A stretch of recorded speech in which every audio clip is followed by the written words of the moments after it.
Hello everyone, so today I'll be reviewing E.T. the Extra-Terrestrial. So E.T. was directed by Steven Spielberg, and it's about a boy called Elliott who finds a strange alien in his backyard and ends up becoming friends with the alien and wants to help him get back to his home planet.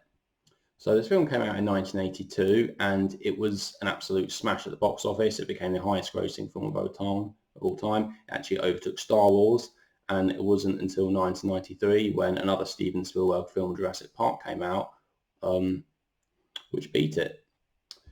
So this film is very popular with people of all sorts of ages. I think it's probably why it did so well at the box office, because it's a film that anyone can watch. Although the main characters in this film are kids, we've got Henry Thomas who plays Elliot, Robert McNaughton who plays Michael, and a young Drew Barrymore who plays Gertie. So those are the main characters, and obviously E.T. It is still a film which everyone can enjoy, and it's not the most childlike film. I mean, it's not a scary film by any means, but I think the acting from the kids is actually very good in this film. It's about from what you can expect. And there aren't really that many adult characters in it. We do get Dee Wallace as the mother, but really the adult characters are just there because they need to be, because it's a world obviously inhabited by adults, but the main focus is the kids. And a lot of the camera angles are from quite low down, so it helps us as the audience identify with the children and not with the adults. When we see the adults, we often don't even see their faces. There's a scene at the start where we see some government agents who are looking for E.T. and the camera never shows their faces. It only shows like most of their body, but leaving their faces out. And there's actually another scene where Elliot is at school and a teacher is walking past and we never see the teacher's face. But it's just because the adults are not important in this film. The focus is on the children. So I really enjoy this film. I think it's a really good, fun film. I must mention, like a lot of Steven Spielberg films, the music is done by John Williams, and this score is absolutely brilliant. It's very magical, very uplifting, really draws you into the film, puts you in a good mood. And yeah, so the score is actually, it's really fun filled. It's really light and easy going, and it just suits the film so well. So definitely one of John Williams' best scores, but John Williams has done pretty much loads of good film scores. Every film score he does is fantastic anyway. So that's an absolute compliment, definitely. This film was actually a completely original screenplay, so it was Steven Spielberg's idea, because Steven Spielberg made this film after having an imaginary friend as a child, and he was inspired to make this film from there. And I think it really shows, it can really show when a director has a personal touch to a film and gives their input from a personal point of view onto a film and not just borrowing other ideas.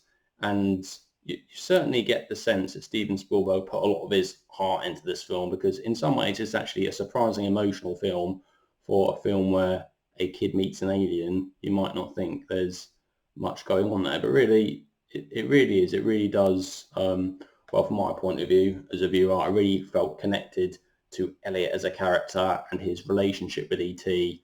I think was very interesting, because Elliot as a character, he seems quite a lonely boy in some ways. So we're told from the start that his father lives in Mexico, so he comes from a bit of a broken family. So maybe that shows that Elliot doesn't have any positive role models in his life, or is lacking some emotional fulfillment there. But then when he meets E.T., it's something different for him. He almost like becomes best friends with E.T.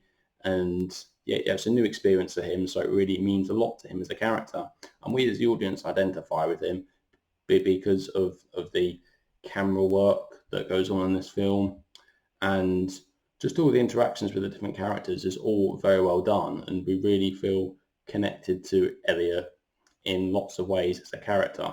I also think that the other kids are very good. So Robert McNaughton, who plays the older brother Michael, is very good in this film, and actually Drew Barrymore as Gertie was also very good. Now Drew Barrymore, I think she was only about 6 years old in this film, and obviously Drew Barrymore went on to be in lots of other big films, and she's obviously a very famous actress now.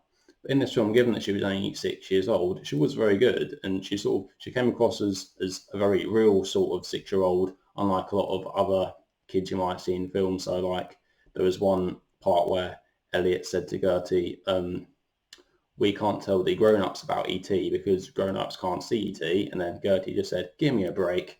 So it's just a little, lines like that that make it all seem a bit more realistic and give it a bit more of a better touch. It just sort of wakes you up a bit more and brings you into the film.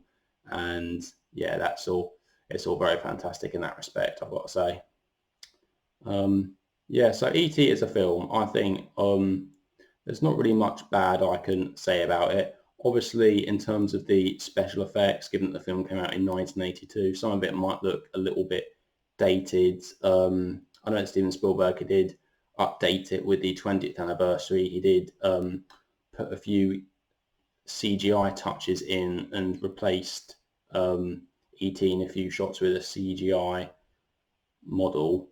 But the Blu-ray version that I watched actually, which is just over there, that actually is the original one. So there's no CGI in it at all. And in some ways, I think I prefer that, although I'll actually have to watch the 20th anniversary edition for comparison to really get a good perspective on that before I can give a proper opinion. But I'm always a big fan of leaving films in their original state and being able to watch it as it was intended, because the film came out in 1982. Obviously, there wasn't any CGI back then, really. So when you're watching a film like E.T., you don't expect it to be filled with lots of CGI and computer-generated imagery anyway. So that's no problem for me at all. You have to respect the film for the time it came out, and I fully do that. One of the most iconic shots in all of cinema is in this film. So of course, I'm talking about the scene which is on the cover of the Blu-ray behind me, which is when Elliott and E.T. are on the bicycle, and E.T. lifts the bicycle up into the air, and they're flying across the sky with the moon in the background. Now that shot has actually become the logo of Amblin Entertainment, and as such is a very iconic shot. And in the film, actually, that moment is actually very special because it's when the John Williams score really lifts up, really kicks into gear, and then we have the motion of the bicycle going across the sky.